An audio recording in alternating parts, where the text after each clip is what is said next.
Friends, હું છું અંકિતા પટેલ. મારી ચેનલ અંકિસ કિચનમાં તમારું સ્વાગત છે.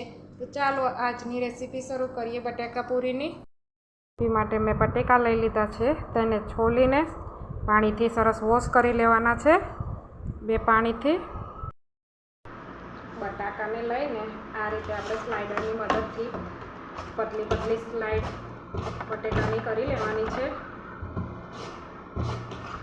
અને એને તરત જ પાણીની અંદર રાખી લેવાની છે.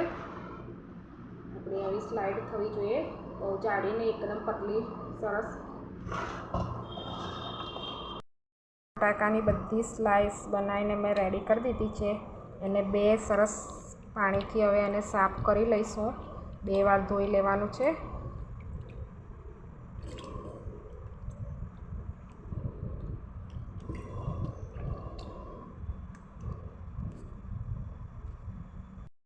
બટેકાની પૂરી બનાવવા માટે હું આ રીતે બટેકાની સ્લાઇસને 2 વાર સાફ કરીને ધોઈને હવે એક સાફ પાણી લઈને એમાં થોડું મીઠું એડ કરી દઉં. પછી આપણે જે સ્લાઇડ બનાવી છે એને એમાં ડુબાડી રાખવાની છે. આપણે પહેલેથી બટેકા પૂરી બનાવવા માટે આ પ્રોસેસ કરીને રાખવાની છે. હવે આ સ્લાઇસને આપણે બાજુ પર મૂકીને આપણે ચણાના લોટની સ્લરી બેટર રેડી કરીશું બટેકા પૂરી માટે. સૌ પ્રથમ મેં ચણાનો લોટ ચાળીને લઈ લીધો છે.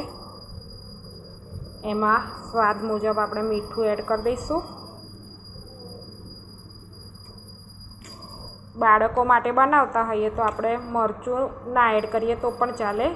આ થોડી તીખાશ આવે એના માટે મેં થોડું લાલ મરચું એડ કર્યું છે. થોડું ધાણા જીરું એડ કર્યું છે. ચપટી હળદર અને અજમો એડ કર્યો છે.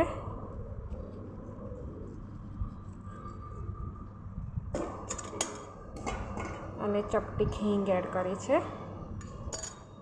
હવે થોડું પાણી એડ કરતા જઈને આપણે થીક એવું બેટર રેડી કરવાનું છે. થોડું બેટર થીક રાખવાનું છે આપણે, જેથી આપણને બટેકાની સ્લાઇસ ઉપર આપણી સ્લરી બેસનની સરસ રીતે સ્પ્રેડ થઈ શકે. આ રીતનું બેટર રેડી કરી લેવાનું છે. મીડિયમ થીક એવું બેટરને પતલું નથી કરવાનું.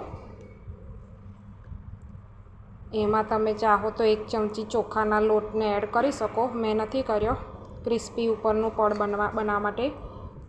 અને તમે લીલી કોથમીર પણ એડ કરી શકો. આવું મીડિયમ થીક કન્સિસ્ટન્સીવાળું બેટર બનાવીને રેડી કરી લેવાનું છે. આ રીતે આપણે બધી બટાકાની સ્લાઇડને કોરી કરી લેવાની છે. પાણી અંદરથી એકદમ નિતારી લેવાનું છે. બેટરના કકડામાં આપણે એને પાણી ના રહે એ રીતે આપણે એને કોરી કરી લેવાની છે. બેટર બનાવીને 10 મિનિટ માટે મેં ઢાંકીને રહેવા દીધું. પછી હવે આપણે એની પૂરી બનાવવાનું શરૂ કરીએ. પૂરી બનાવવાનું શરૂ કરીએ પહેલાં આપણે બેટરમાં ખાવાનો બેકિંગ સોડા થોડો અડધી ચમચી એડ કરી દેવાનો છે અને સારી રીતે હલાવી લેવાનું છે.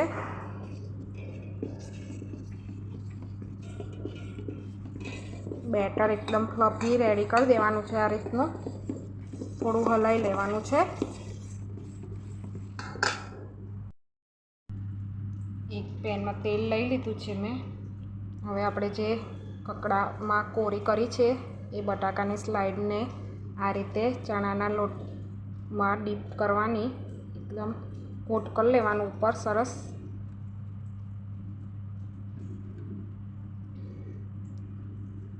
ચણાનો લોટ ઉપર સારી રીતે કવર કરીને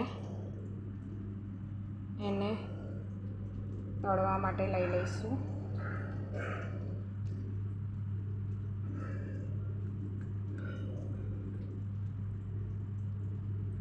એકદમ ધીમી ગેસની ફ્લેમ ઉપર આપણે એને તળીશું, એટલે જેથી કરીને આપણું અંદરનું બટાકું જે છે એ કાચું ના રહી જાય.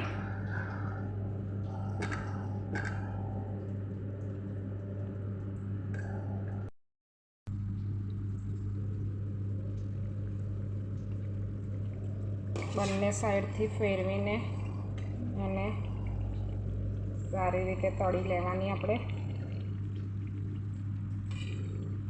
ફ્રેન્ડ્સ, આપણી આ પહેલાંની વાનગીઓ બધી જરૂરથી ચોક્કસથી ટ્રાય કરવા જેવી છે. બાળકોને ચોક્કસથી પસંદ આવે છે આવું બધું. તમે પણ ટ્રાય કરજો અને એકદમ ઇઝી રીતે બનીને રેડી થઈ જતું હોય છે.